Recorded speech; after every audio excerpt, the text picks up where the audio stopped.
Halo semuanya, perkenalkan nama saya Nathan Prilesmana dengan NIM 182233032 dari kelas K02. Pada hari ini saya akan membahas mengenai laporan ujian tengah semester yang telah saya lakukan dari mata kuliah Teknologi Sistem Integrasi dengan tema Domain Driven Design atau DDD Platform. Nah, langsung aja kita mulai. Nah, tidak dapat dipungkiri bahwa sekarang perancangan sistem perangkat lunak untuk sistem informasi modern semakin menuntut pendekatan yang mampu menangani kompleksitas bisnis dan perubahan persyaratan secara efektif. Domain Driven Design atau DDD muncul sebagai pendekatan konseptual dan praktis yang menempatkan pemodelan domain bisnis, yaitu pengetahuan, perilaku, aturan, dan proses bisnis sebagai pusat dari desain arsitektur sistemnya. Nah, ada upaya untuk memfokuskan pemahaman terhadap domain dan menerjemahkan konsep bisnis ke dalam model perangkat lunak yang koheren. Nah, ini adalah kelebihan utama dari DDD, yaitu untuk membantu tim dan pengembang dan pemangku kepentingan atau stakeholders untuk mencapai keselarasan antara tujuan bisnis dan solusi teknis yang diberikan. Nah, laporan ini di sini disusun untuk memenuhi tugas ujian tengah semester yang akan mencakup juga poin-poin ini yang akan saya jelaskan dalam video ini. Yang pertama ada pemilihan studi kasus, yaitu penerapan satu platform digital spesifik sebagai studi kasus dan menjelaskan alasan pemilihannya. Lalu kita mengidentifikasi core domain serta subdomain dan bounded context minimal 3 untuk subdomainnya dan bounded context untuk setiap subdomainnya. Lalu ada desain model domain nanti menyajikan diagram sederhana seperti entitas utama, value object, dan relasi di core domain, serta refleksi mengenai keuntungan dan tantangan penggunaan DDD. Kemudian ada visualisasi integrasi API publik di sini, minimal 3 layanan API public eksternal yang perlu diintegrasikan beserta tujuan integrasi, skema data, dan visualisasinya. Lalu interaksi antara bounded context, yaitu kita memilih bounded context yang paling sering berinteraksi, lalu mendeskripsikan skenario bisnisnya, serta pola konteks mapping yang sesuai dengan justifikasinya. Dan yang terakhir ada artefak teknis dan visualisasi. Kita akan menyertakan API visualizer nanti untuk menampilkan hasil fetch API yang telah dibuat. Dari perangkat pemikiran tersebut, kita akan melanjutkan ke bagian hasil analisis domain, model konseptual, serta rencana implementasi yang diusulkan beserta praktek dari DDD-nya. Nah, sebelum kita masuk ke dalam project, di sini ada suatu studi kasus yang menjadi soal pembuka untuk UTS Domain Driven Design ini.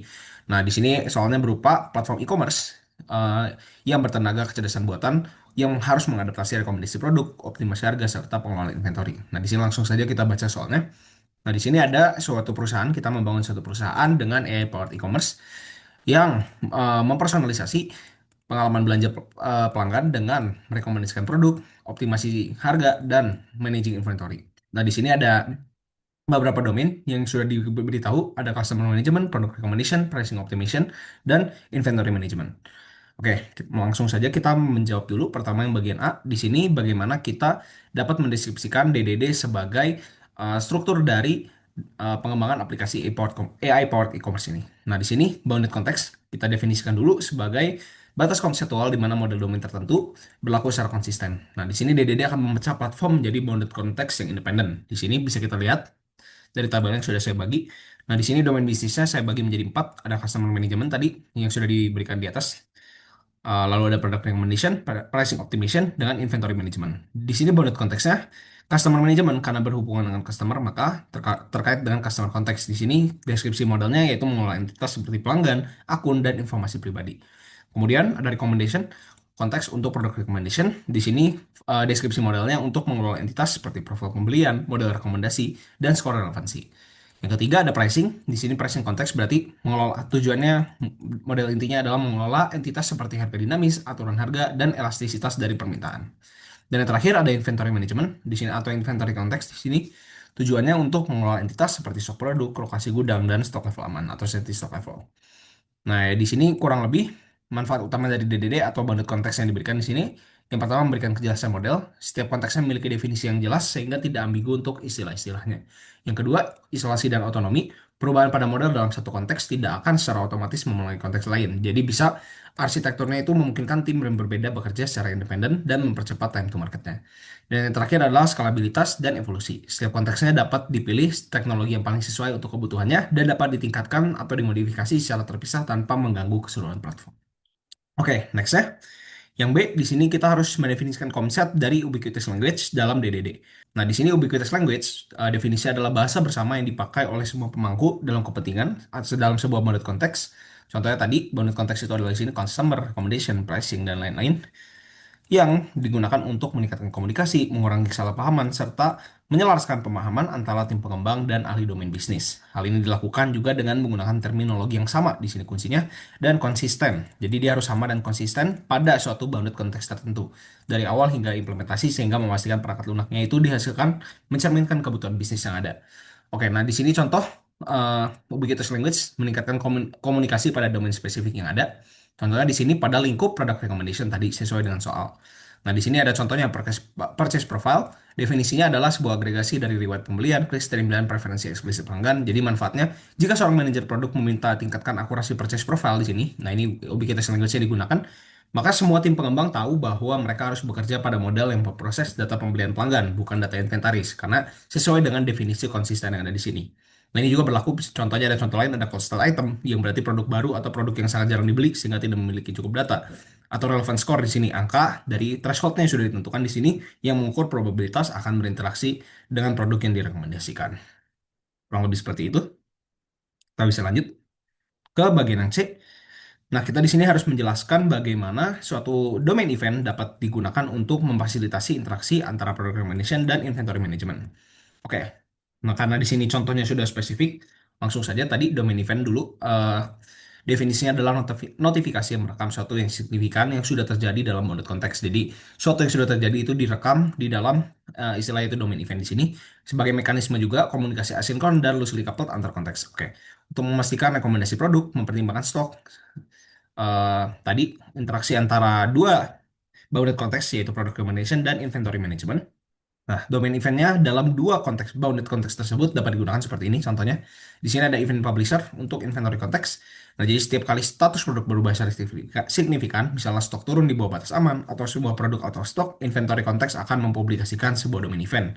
Contohnya nanti di sini ada event namanya product stock level change atau product out of stock event. Yang kedua, misalnya contohnya ada event data, ada produk out of stock event ini akan berisi data penting seperti produk ID dan timestamp kapan stoknya habis sehingga orang-orang yang membaca event ini bisa mengetahui eh, ID produknya yang relevan dan kapan stok tersebut habis. Lalu di sini juga ada event subscriber, recommendation context. Nanti ada recommendation context yang akan melakukan subscribe pada tadi di sini produk out of stock event yang diterbitkan oleh inventory context. Nah, ketika menerima event tersebut, recommendation-nya itu akan memproses yang dapat juga berupa penyesuaian profile dengan menentukan relevant score dari produk, serta memblacklist atau menghapus produk tersebut dari daftar kandidat yang memenuhi syarat untuk direkomendasikan. Keuntungan penggunaan domain event ada beberapa. Tadi pertama ada decoupling. Eh, recommendation konteks tidak perlu secara langsung memanggil atau menanyakan status langsung kepada inventory konteks. Karena jika layar inventory-nya down, line recommendation tetap berfungsi menggunakan informasi stok terakhir yang tersedia. Lalu di sini juga ada transparansi asinkron. Perubahan dapat terjadi secara tiba-tiba sehingga domain event memungkinkan pembaruan status rekomendasi yang mendekati real time tanpa mengunci sistem atau memerlukan panggilan API sinkron dengan lambat. Lalu skalabilitas juga bisa mempublikasikan dan berlangganan event melalui message broker menggunakan konteks untuk menskalakan secara independen dan mengelola volume notifikasi yang tinggi secara efisien. Oke, kita lanjut yang terakhir, bagian D. Di sini kita disuruh untuk menggambarkan software arsitektur dari kasus yang ada di atas. Oke, jadi kurang lebih seperti ini diagramnya. Di sini ada empat, bisa dilihat. Pertama paling atas ada presentation layer, lalu turun semakin ke low levelnya dari ke service layer, business logic kan, dan ke data access. Nah di sini kita langsung jelaskan saja singkat. Pertama ada presentation layer atau UI layer di sini sebagai pintu gerbang atau titik masuk dan keluar layanan. Jadi tidak hanya sekedar antar muka aja, tapi juga endpoint apapun yang berinteraksi dengan dunia luar. Nah di sini elemennya ada REST API dan ada message di sini. Jadi kasusnya REST API ini untuk front end meminta rekomendasi sinkron, contohnya ini. Dan message cara menerima layanan menerima event pesan secara asinkron dari event bus. Nah ini input penting untuk model AI. Contohnya mendengarkan tadi event-event yang ada pada domain events di sini. Contohnya. Oke, next kita turun satu level ke bawah di sini ke bagian service layer. Layer ini bertindak sebagai orkestrator atau manager sehingga dia tidak hanya berisi logika bisnis inti tapi juga mengkoordinasikan alur kerja yaitu atau workflow. Nah, contohnya di sini elemen yang dipetakannya ada get recommendation action dan update profile from event action. Nah, jadi ketika message listener menerima event, nanti ia akan memicu action untuk mengambil data event dan meneruskan ke domain layer untuk diproses. Kalau recommendation action tadi, misalnya ketika REST API menerima panggilan, ia akan memicu action sehingga bisa mendapatkan aksi yang harus direkomendasikan.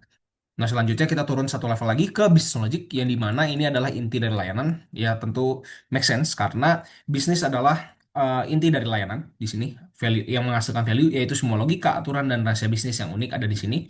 Elemennya ada entities, biasa rules dan proses. Bisa lihat di sini. Ada process profile, recommendation rules, dan neural network model. Di sini ada entities, rules, dan processes. Ini adalah contohnya tadi. Entities adalah representasi dari data inti. Contohnya ini process profile yang menyimpan preferensi dan riwayat pengguna. Lalu ada rules, yaitu aturan bisnis yang menyaring atau memodifikasi hasil. Contohnya recommendation rules, misalnya jangan merekomendasikan produk yang stoknya habis, tingkatkan skor, dan lain-lainnya. Dan terakhir proses, ini adalah tempat model AI-nya berada. Contohnya recommendation model untuk collaborative filtering, neural network, dan lain-lain dan juga mengambil proses profiling tadi ada dan product embedding untuk menghasilkan daftar rekomendasinya. Nah, bagian terakhir adalah bagian paling bawah yaitu data access layer. Nah, di sini adalah bagian logic dari database-nya. Ada database dan object storage yang ada di bawah. Nah, di sini bertanggung jawab untuk menyimpan dan mengambil data. Ia tidak tahu mengapa data itu disimpan, jadi dia sangat low level di sini, hanya bertugas untuk melayani layanan yang ada di layer-layer yang ada di atasnya. Contoh elemennya di sini ada database tadi dan object storage. Kalau spesifiknya database itu adalah tempat entities disimpan secara fisik, contohnya MongoDB di sini dan object storage di mana adalah elemen infrastruktur yang krusial untuk AI. Modelnya sudah latih, misalnya tadi value H5 atau .pth seringkali terlalu besar untuk database sehingga disimpan pada object storage seperti pada Amazon S3 atau Mini NO. Dan domain layernya akan memuat dari sini saat layanannya dimulai. Nah, ini adalah contoh context map e-commerce platformnya. Nanti ada user di sini terhubung melalui API Gateway. Nanti lalu bisa mengakses di sini konteks-konteks yang ada tadi. Ada tadi pricing optimization, customer management, inventory, dan produk. Nah, API Gateway yang dapat diakses oleh user di sini secara langsung adalah pricing dan product recommendation karena ini berhubungan langsung dengan user. Sedangkan event bus yang ada pada di tengah-tengah nanti di sini akan terhubung dengan konteks-konteks yang berlebih berhubungan pada platform yaitu customer management dan inventory management yang ada di belakang. Dan di sini juga ada bagian API interaction. Di sini ada publish, bisa dilihat sendiri dan di sini ada uh, service-nya yang ada pada ditandai dengan warna merah di sini bisa lihat di legenda. Contohnya ada open house service, open OS atau deconfirmist di sini. Nah, kurang lebih seperti itu untuk diagram ini. Dan terakhir ada komponen teknologi yang digunakan. Di sini ada beberapa, ada REST API contohnya. Dengan implementasi khususnya yaitu Fast API menggunakan Python. Lalu ada Message menggunakan Kafka, Kafka Python atau RabbitMQ tadi menggunakan Pika. Processes menggunakan TensorFlow, PyTorch atau Scikit-learn. Database-nya bisa menggunakan MongoDB atau Neo4j dengan Graph Database. Dan terakhir object storage-nya bisa menggunakan Amazon S3 atau MiniIO. Nah, sekarang kita lanjut ke bagian kedua dari laporan ini, yaitu mengenai project. Nah, pertama kita masuk dari overview-nya terlebih dahulu. Linknya bisa diklik di sini nanti, jika Anda ingin melihatnya. Nah, saya menggunakan Vercel nanti untuk mendeploy dan untuk detail dan tampilannya akan saya jelaskan secara lebih lanjut nanti.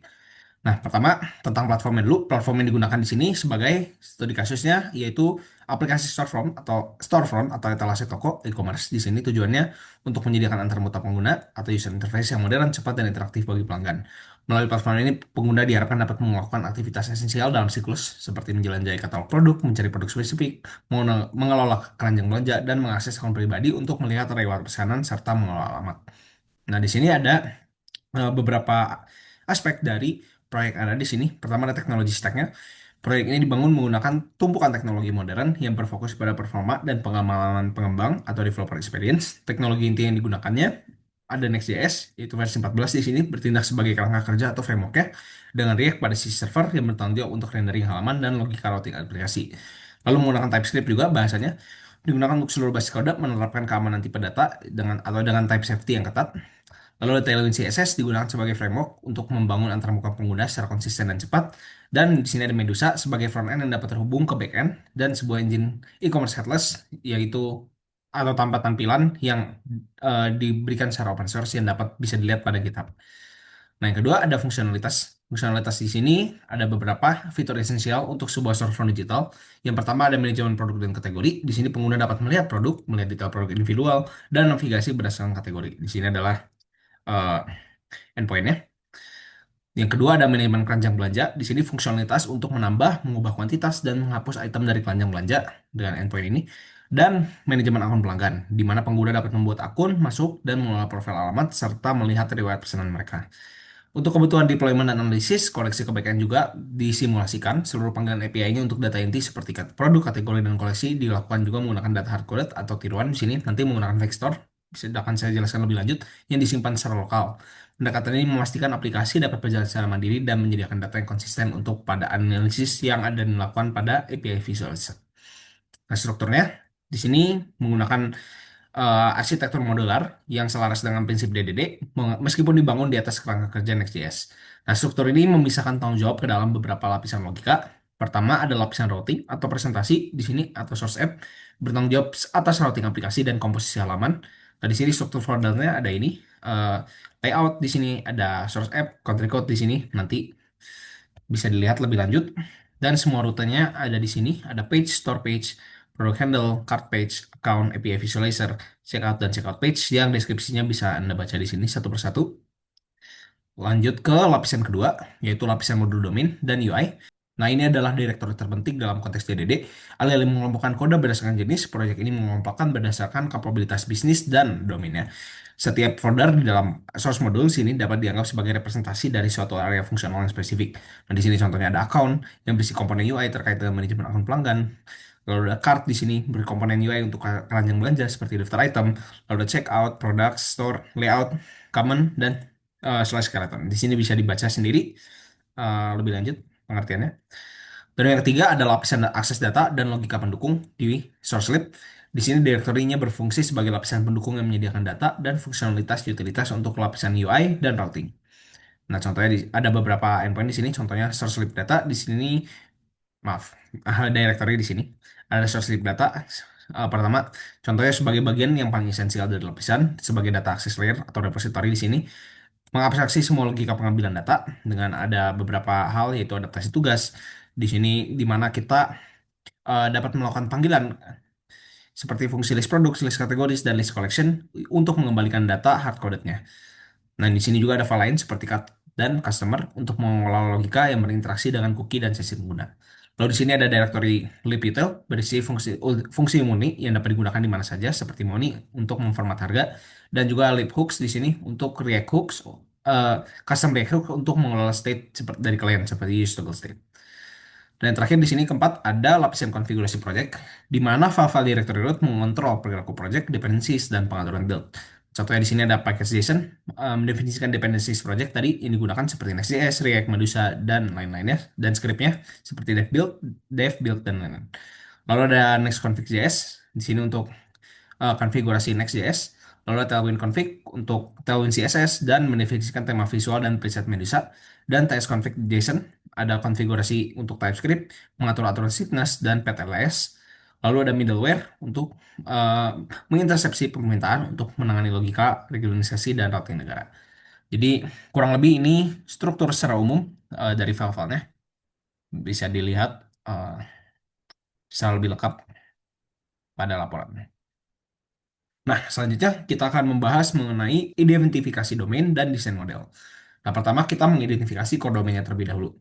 Nah, core domain di sini adalah manajemen pengalaman belanja pelanggan. Menurut prinsip DDD, core domain adalah bagian dari bisnis model yang paling vital, yang memiliki kompleksitas tertinggi dan memberikan nilai strategis serta keunggulan kompetitif yang membedakan bisnis tersebut dengan para pesaingnya.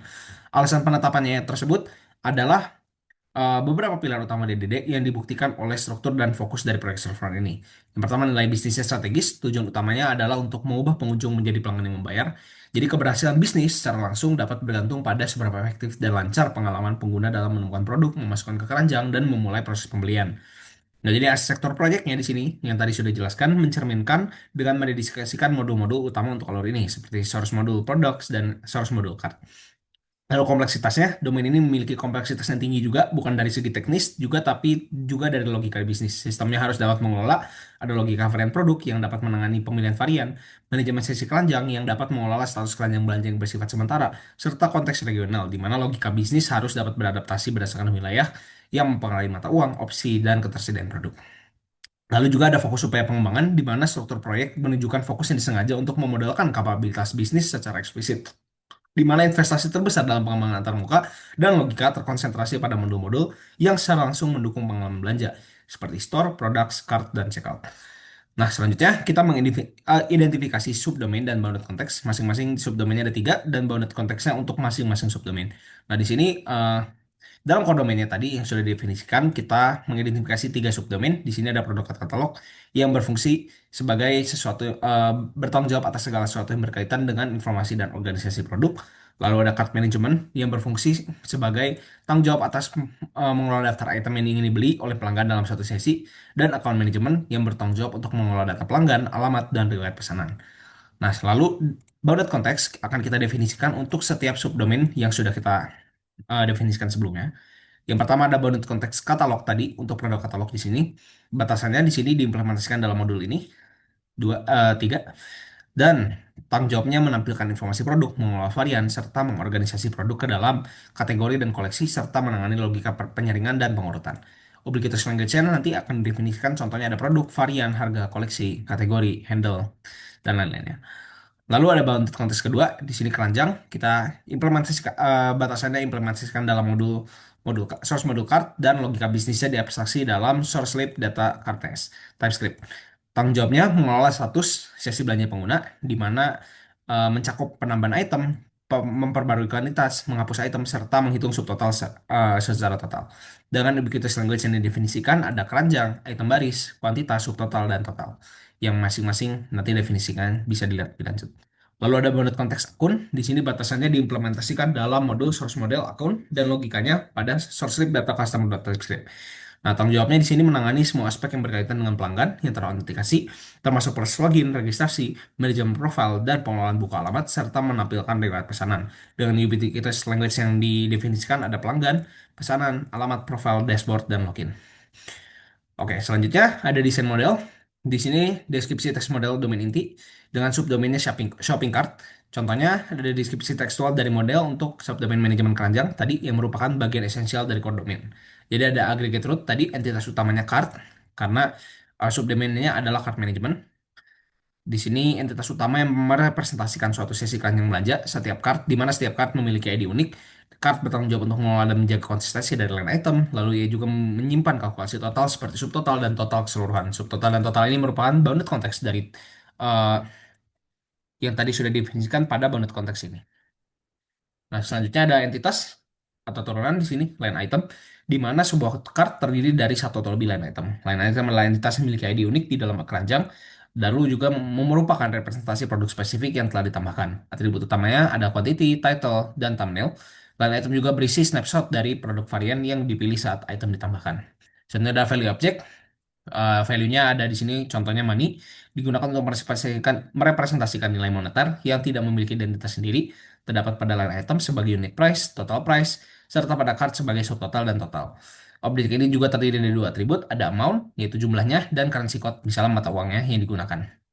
Dan value object, misalnya contohnya produk varian, ketika sebuah produk ditambahkan ke keranjang, misalnya baju ukurannya L, warnanya merah, akan ditambahkan ke line item, dan dalam konteks line item nanti informasi varian diperlakukan sebagai value object di mana sebuah deskriptor yang tidak dapat diubah yang mendefinisikan item tersebut.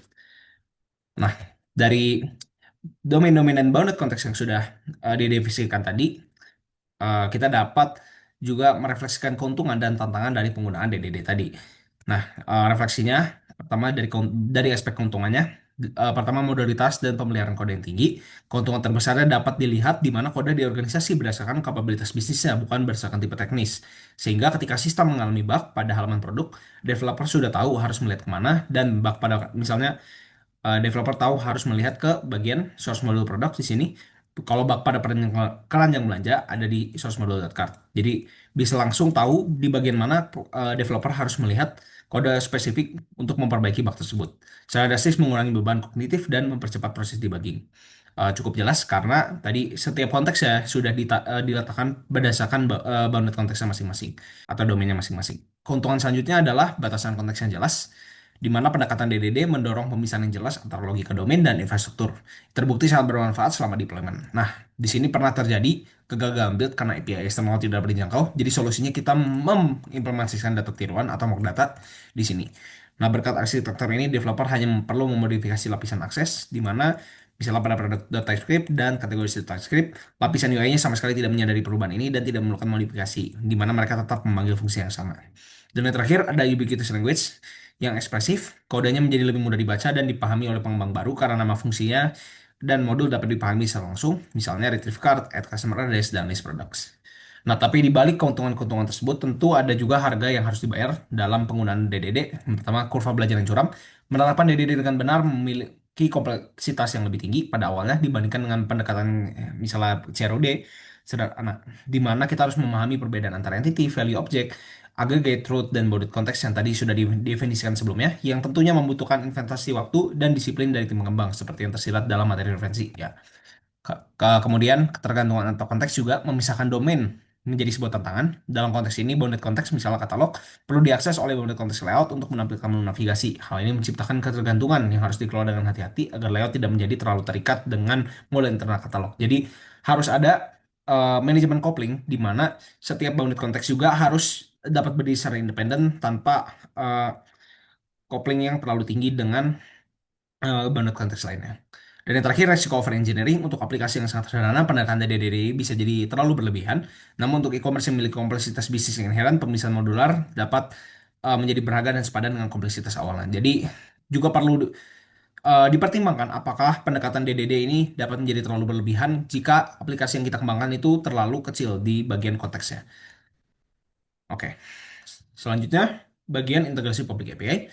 Nah, ini adalah bagian utama yang diperlukan dalam matkul ini sebagai visualisasi dan integrasi dari API. Nah, di sini platform ini mengimplementasikan sebuah endpoint khusus yaitu API Visualizer di mana halaman ini di slash API Visualizer slash page.typescript di sini bertanggung jawab untuk mengintegrasikan dan memvisualisasikan data mentah dalam format JSON dengan minimal 3 endpoint yang esensial bagi proses Terraform. Nah, 3 API yang diintegrasikan di sini adalah API produk, kategori, dan koleksi di sini, di mana API visualization menunjukkan pemisahan yang jelas antara logika pengambilan data di sisi server dan visualisasi di sisi klien. Nah, berikut ada proses teknisnya. Yang pertama ada adaptasi lapisan data, di mana dalam skenario production yang ideal, frontend akan melakukan panggilan ke endpoint API eksternal. Namun, untuk menjamin stabilitas dari deployment dan mengisolasi analisis frontend, maka koneksi ke API eksternal disimulasikan. Logika ini diabstraksi sepenuhnya dalam data access layer di source slash lib slash data. Fungsinya seperti list product, list categories, dan list collection setelah dimodifikasi untuk mengembalikan data hardcoded. Alih-alih melakukan panggilan jaringan, pendekatan ini menjadi inti arsitektur yang baik, di mana lapisan UI tidak perlu tahu bagaimana data diambil, hanya perlu menerima data dalam format yang diharapkan tadi. Karena kita menggunakan uh, API Storefront juga untuk sisi front-end.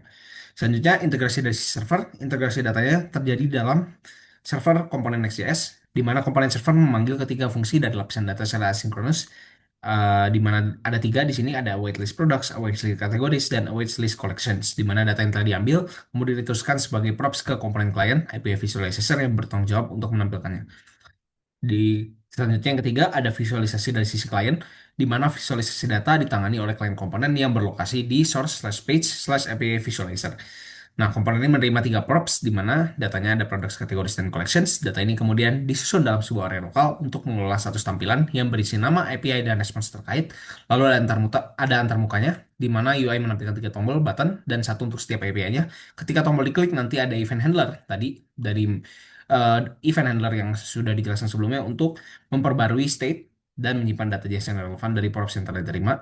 Dan data JSON-nya akan kemudian direndel dalam elemen dan memastikan JSON yang panjang tidak merusak. Elemen per ini akan diberi style dari Tailwind CSS untuk memungkinkan membungkus teks dan dapat di-scroll secara horizontal. Nah, jadi langsung saja selanjutnya kita lihat hasil dari Fetch API dan tampilan dari platform yang ada. Nah, di sini bisa kita lihat tadi dengan mengklik link yang ada.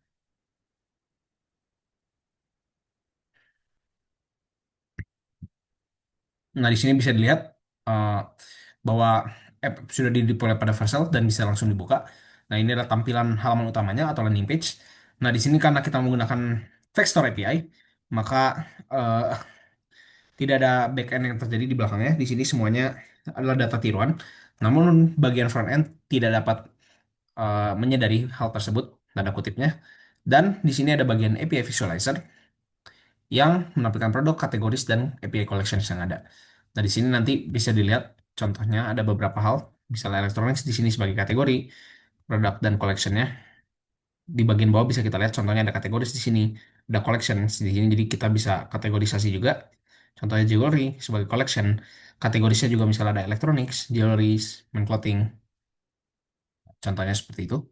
Tapi tidak semuanya terimplementasi karena tadi menggunakan vector. Nah, di sini kita bisa melihat API visualizer-nya dengan tiga. Yang pertama ada products, kategoris di sini dan collections. Semuanya datanya dalam bentuk JSON yang merupakan hasil fetch dari API. Nah, di sini untuk membuktikan keberhasilan dari fetch API, di sini kita bisa lihat pada bagian F12 di developer views. Contohnya pada device saya dan di bagian network. Nah, di sini kita coba reload dari current network activity. Nah, di sini bisa lihat API visualizer-nya sudah berhasil dengan statusnya 200 dan di sini adalah uh, fetch-fetch dari API yang sudah ada. Contohnya di sini ada bagian account, card, dan lain-lain yang bisa menunjukkan bahwa uh, visualizer-nya sudah berhasil menunjukkan uh, hasil fetch pada bagian ini dan sudah benar-benar terjadi fetch yang ada pada aplikasi. Nah, kurang lebih seperti itu. Kita lanjutkan ke bagian selanjutnya di laporan. Nah, yang juga merupakan bagian terakhir. Nah, di sini yang bagian terakhir adalah interaksi antara bounded context. Nah, berdasarkan tiga subdomain yang telah diidentifikasi tadi, dua bounded context yang paling fundamental dan paling sering berinteraksi dalam sistem storefront adalah konteks katalog dan konteks keranjang atau katalog konteks dan card konteks di sini. Nah, kita perlu mendefinisikan interaksi antara bounded context, contohnya di sini. Nah, pertama ada skenario. Kita tentukan dulu skenario bisnis yang realistis antara kedua domain ini. Nah, contohnya yang paling umum dan krusial adalah menambahkan produk ke dalam keranjang belanja. Nah, kita contoh deskripsinya di sini ada seorang pelanggan yang mengunjungi halaman detail produk pada page ini, lalu aktivitas sepenuhnya terjadi dalam konteks katalog. Lalu kemudian pelanggan berinteraksi dengan komponen UI dari modul source slash module slash products. Lalu dalam konteks pelanggan akan memilih varian produk yang spesifik, misalnya ukuran L, warna merah, dan menentukan kuantitas. Pelanggan kemudian akan menekan tombol tambah ke keranjang atau add to cart. Dan pada titik inilah nanti interaksi terjadi, di mana konteks katalog melalui komponen product actions harus menampilkan data penting, terutama varian ID dari produk yang dipilih dan quantity ke dalam konteks keranjang. Konteks keranjang kemudian menerima data dan menjalankan logika bisnis sendiri yang memanggil fungsi. Dalam contoh kasusnya ada add item di dalam source library slash data slash card TypeScript. Kemudian untuk membuat line item atau item baris baru di dalam entitas card yang mengambil snapshot harga dan menghitung ulang total keranjang yang ada. Kemudian pola pemetaannya. Nah, pola pemetaannya di sini adalah OHS atau Open Host Service yang merupakan bentuk dari pola customer supplier. Nah, di sini ada penyedia, di sini adalah katalog konteks. Kemudian pelanggannya di sini sebagai konteks keranjang. Deskripsinya dalam pola OHS, konteks upstream atau katalog tidak membuat layanan khusus untuk satu downstream saja. Sebaliknya, ia menyediakan sebuah protokol atau antarmuka API yang terdefinisi dengan baik, stabil, dan terbuka yang dapat digunakan untuk konteks lain yang berkepentingan. Nah, di sini pelanggannya adalah konteks keranjang dan penyedianya tadi adalah konteks katalog. Jadi katalog akan menyediakan antarmuka atau API yang terdefinisi di sini untuk konteks lain yang berkepentingan. Contohnya adalah konteks keranjang. Nah, justifikasinya ada hubungan satu arah yang jelas di mana konteks katalog menyediakan data dan konteks keranjang mengonsumsi data tersebut. Katalognya tidak perlu tahu apa-apa tentang keranjang, tapi keranjangnya bergantung pada katalog untuk dapat berfungsi. Kemudian perlindungan terhadap perubahan, katalog tadi adalah domain yang harus stabil. Tim katalog itu tidak boleh dipaksa untuk mengubah model datanya karena tim keranjang memiliki kebutuhan spesifik. Dan jadi ketika kita mendefinisikan HS dengan fungsi-fungsi seperti list product, get product by handle, katalog dapat menerapkan kontrak yang jelas. Dan yang terakhir dapat digunakan kembali atau reusable. Bukti terkuat dari OAS bahwa layanan dari katalog tidak hanya digunakan oleh keranjang, dalam proyek juga layanan sama persis misalnya list produk dan list kategori juga dikonsumsi oleh model layout, halaman store, halaman homepage, dan API visualizer. Jadi katalog bertindak sebagai layanan terbuka yang andal bagi banyak pelanggan internal atau dia bertindak juga sebagai microservice di sini yang dapat digunakan oleh konteks-konteks lainnya. Nah, terakhir adalah fasilitas interaksi menggunakan domain event. Nah, di sini meskipun scenario tambahkan yang tadi adalah komen langsung, domain event dapat digunakan juga untuk memfasilitasi interaksi yang asinkronus atau tidak langsung dengan sangat penting antara kedua konteks. Contohnya, produk price change di mana ini adalah domain event tadi dengan skenario-nya harga per dalam produk tiba-tiba berubah karena flash sale. Sementara pelanggan tadi sudah memiliki produk tersebut di keranjang mereka. Jadi tentunya kita harus diubah datanya secara real time di mana nanti key data yang dibawa oleh event ada di sini ada varian ID string yang menunjukkan ID dari varian yang harganya berubah. Kemudian new price, di mana objek yang berisi harga baru tadi setelah flash sale, dan timestamp-nya, kapan perubahan harga ini terjadi. Nah, penjelasannya tadi yang pertama sebuah sistem, misalnya admin panel atau pricing engine, memicu perubahan harga dalam konteks katalog. Kemudian setelah berhasil, konteks katalog mempublikasikan sebuah domain event bersama dengan produk price change ke event bus atau antrean pesanan sistem. Kemudian konteks ranjang atau card konteks menjadi subscriber yang mendengarkan event ini. Ketika event diterima, konteks keranjang akan menjalankan logikanya sendiri. Ia akan memindai semua keranjang belanja aktif yang ada di sistem. Kemudian untuk setiap keranjang yang berisi line item dengan varian ID yang cocok, konteks keranjang akan memperbarui unit price dan total price dan line item tersebut berdasarkan new price dari event. Kemudian menghitung ulang subtotal dan total dari card secara keseluruhan. Dan terakhir menyimpan notifikasi untuk pengguna. Misalnya harga untuk item baju tadi sudah diperbarui karena flash sale. Nah, melalui mekanisme ini, konteks katalog tidak perlu tahu sama sekali tentang keberadaan konteks keranjang, dia hanya perlu menggunakan fakta bahwa harganya telah berubah. Ini adalah interaksi yang loosely coupled yang merupakan juga best practice dari penerapan DDD. Nah, kurang lebih seperti itu untuk eh, UTS kali ini. Di sini ada beberapa daftar referensi di mana Medusa dapat diakses secara open source di GitHub di link ini. Kemudian untuk materi domain driven design ada pada Edunex dan link dan buku ini, dan untuk web API juga ada pada buku-buku ini. Nah, kurang lebih seperti itu untuk eh, video kali ini. Semoga dapat bermanfaat dan dapat menjelaskan UTS yang telah saya kerjakan dengan baik. Terima kasih.